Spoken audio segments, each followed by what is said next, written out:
ایک صحابی اللہ کے راستے کے سفر سے واپس آتے کئی مہینے کے بعد.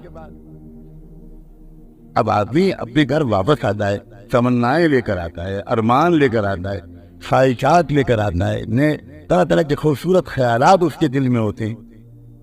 اب وہ آیا گھر میں، بیوی نے خوب اچھا استقبال کیا، خوشیوں کے سارے سامان فراہم کیے، بہت اچھی رات گزری، بہت پیار بھری رات گزری. ایک بچہ تھا، شوہر دیکھ رہا ہے جو بچہ کہیں نظر نہیں آ رہا، تو تھوڑی دیر کے بعد وہ پوچھتا ہے بیوی سے کہ بیٹا کہاں ہے؟ تو بیوی کہتی ہے کہ وہ بہت آرام، بہت سکون سے، کچھ نہیں پتا تھی، حالت نہیں لگنے لگی. جب رات پوری گزر جاتی ہے پیار بھری، صبح کو بیوی اپنے شوہر سے ایک بات پوچھتی ہے، ایک مسئلہ بتائیے، آپ کے پاس کوئی امانت کسی نے رکھائی ہو اور وہ امانت واپس مانگے تو آپ بتائیے کیا کرنا چاہیے؟ تو وہ کہیں گے کوئی مسئلہ پوچھ لیتے ہیں، امانت تو ہوتی ہے اس لیے کہ واپس کرنے کے فوراً واپس کرنا چاہیے، اور واپس مانگنے پر کوئی برا نہیں ماننا چاہیے. تو کہنے لگے بس یہی قصہ ہے، اللہ نے مجھ کو اور آپ کو جو بیٹا دیا تھا امانت کے طور پر، وہ آپ سفر پر تھے، اس کا انتقال ہو گیا، اللہ نے وہ امانت واپس لی. میں رات آپ کو بتا دیتی میرے سرتاج، جو آپ کی رات خوشیوں بھری نہ گزر. میرے دل سے پوچھیے کہ میں نے کتنا اپنے دل پر پتھر رکھا ایک ماں ہونے، اور آپ آئے تو اس بچے کی یاد میں سرے سے تازہ ہوئی ہوگی. اب سوچیے، لپٹ کے روتی، شکوے کرتی، شکوے نہ بھی کرتی تو غم کا تو اظہار کرتی، لیکن پوری رات گزر گئی برف نہیں لگنے دی. صبح کو ہوا، صحابی سماج حیرت میں لگا کہ یہ بیوی ہے، یہ کیا نعمت ہے، یہ ہے کون؟ کیا میرا نصیب ہے کہ مجھ میں ایسی بیوی مل گئی؟ جب وہ صحابہ خوش ہوتے تھے تو بھاگ کر کس کو خوشخبری سناتے تھے؟ اپنے محبوب محمد مصطفیٰ. پریشان ہوتے تھے تو جا کر کس سے رونا روتے تھے؟ محمد مصطفیٰ.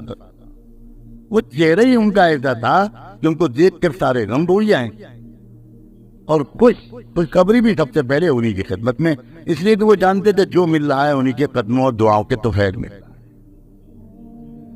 بھاگے گئے حضور کو جا کر یہ خبر سنائی اور یہ بتایا کہ آج یہ رات جو واقعہ پیش آیا، میں اللہ کے راستے میں گیا ہوا تھا، لمبا سفر تھا، واپس آیا، خوشیوں بھری رات گزری.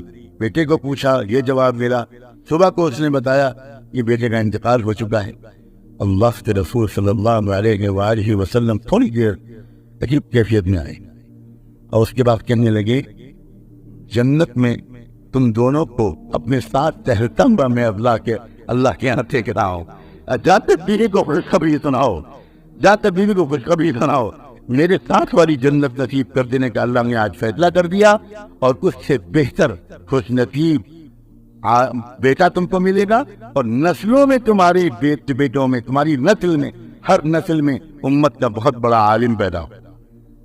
ایک بیوی کے وفا اور اخلاق اور صبر کے نتیجے 700 سال تک امت کو جو فقہا اور محدثین ملے ہیں، اس میں ہر زمانے کا سب سے بڑا فقیہ انہی کی اولاد.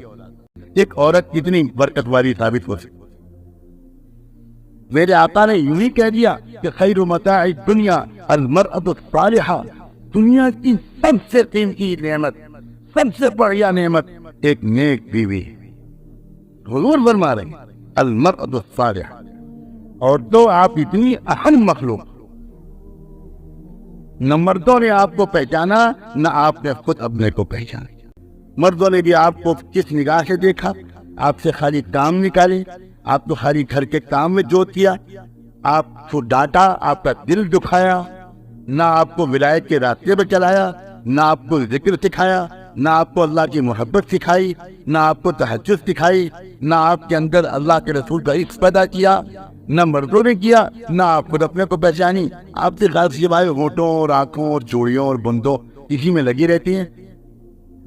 بخاری اسی کے تذکرے، اسی کی تعریف، اسی کی برائی، اور پھر اس کے بعد جب دل آپ کا چھوٹی چیزوں میں الجھتا ہے تو پھر حسد پیدا ہوتا ہے. آپ اس کے کان بھرتی ہیں، اس سے کان بھرتی ہیں، اس کے خلاف شکایت کرتی ہیں، شوہر کو اس کی بہن کے خلاف بھڑکاتی ہیں، شوہر کو اس کی ماں کے خلاف بھڑکاتی ہیں، پھر ساس اور بہو کے جھگڑے کھڑے ہوتے ہیں، پھر نند اور باورچی کے مسائل کھڑے ہوتے ہیں، اور گھر ایک مہابھارت کا میدان بنا. اور آدمی اس گھر پر لالچ بھیجتا ہے، دیندار آدمی مسجد میں وقت گزارتا ہے، مارا مارا پھرتا ہے، بھاگا بھاگا پھرتا ہے، اور دنیا سمجھتی ہے کہ دین کا بڑا کام کر رہا ہے، حالانکہ اصل میں شاید بھاگنے کی وجہ یہ ہے کہ اس کے گھر میں سکون نہیں ہے۔ اور جو دنیا دار آوارہ لوگ ہیں وہ شراب خانوں میں اور جوئے خانوں میں پناہ لیتے ہیں، اور سب سے بھی یہ کہ گھر کا سکون ندارت تھا، اس لیے سب چوپٹ ہو گئے۔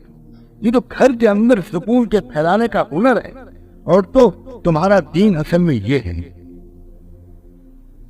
اسی لیے حضور نے فرمایا ایما امرأۃ صلت خمسہا وصامت شہرہا وطاعت بعلہا دخلت الجنۃ من ای باب شاءت۔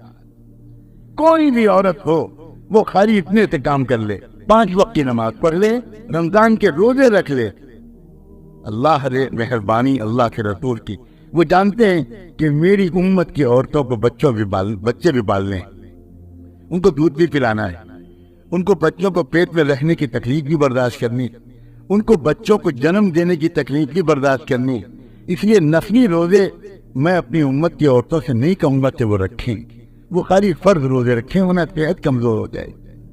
تھوڑے بہت روزے شوق میں رکھ لیں، لیکن زیادہ نفلی روزے رکھنا میں اپنی امت کی عورتوں سے نہیں کہتا، میں زیادہ نفلی نمازوں کو بھی نہیں کہتا۔ خالی یہ عورت اپنی نیت ٹھیک کر لے تو یہ اپنے بچے اور شوہر کی خاطر جو رات میں جاگے گی، اور یا اللہ کے تہجد میں وہ ثواب نہیں ملے گا جو بچے کی خاطر جاگنے میں اس ماں کو ثواب۔ گھر کے اندر کا سکون اس کا سنتل عورت، اور آپ عورتوں سے صرف ایک ہی بات عرض کرنا ہے، وہ سکون پینے کا کرسی، بجائے اس کے کہ اس کی شکایت کر رہی، اس کی شکایت کر رہی، اس سے ناراض، اس سے ناراض۔